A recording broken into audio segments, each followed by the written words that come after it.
An-225 Mriya in Minneapolis-St. Paul. I've always thought airplanes were cool, I suppose.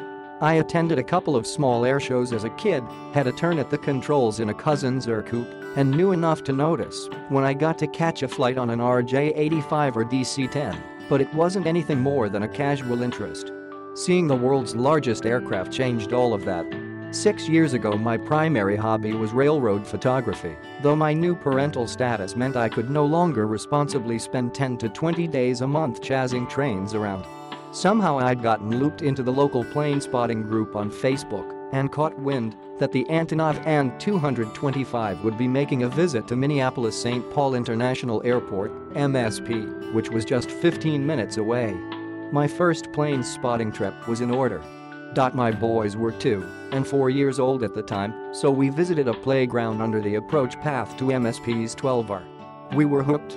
We enjoyed the parade of typical early afternoon arrivals: Delta 717s, MD-80s, 757s, A320s, A330s, and the sole remaining scheduled 747, which came daily from Narita and RT. Seeing so many examples of impressive engineering arriving from so many different places really captured my imagination. Seeing the largest successful aircraft glide by was remarkable. This was an entirely pleasant way to pass the time. Spotting primer: An-124 versus An-225. The An-225 Mriya was conceived to carry the Buran-class spaceplane, which was Soviet Union's answer to the space shuttle. The heaviest and longest aircraft ever built, it made its first flight in 1989 and entered commercial service in 2001. It's flown by Ukraine's Antonov Airlines, a sister division of the company that built her. Only one, Taylor 82060, was built and flown, though second copy has been about 2/3 of the way done for years. It seems unlikely we'll ever get to see the two of them operating side by side.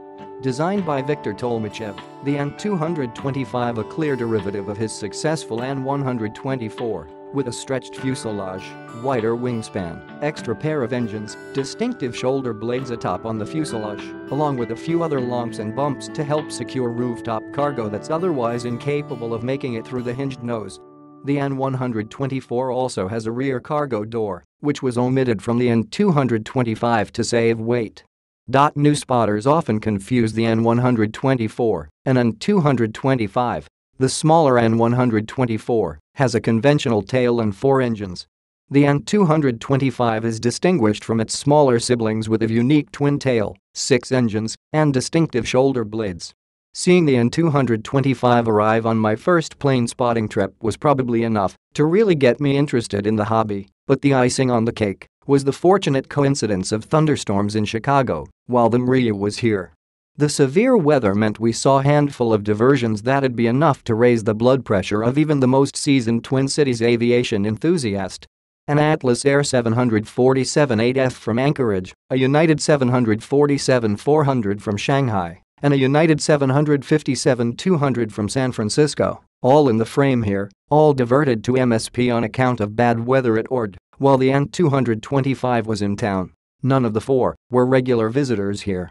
Not bad for my third spotting trip to the airport. Part of what makes spotting the An-225 Mriya so darn cool is that it always draws a crowd. Sure, well-informed enthusiasts will show up in good numbers whenever any Antonov product comes to town, but when the An-225 is coming and going, and we're not in the midst of a pandemic, it makes the news and large numbers of the general public show up to witness it. The An-225 lumbers along as onlookers enjoy the show. Thousands of people came to MSP to see this departure.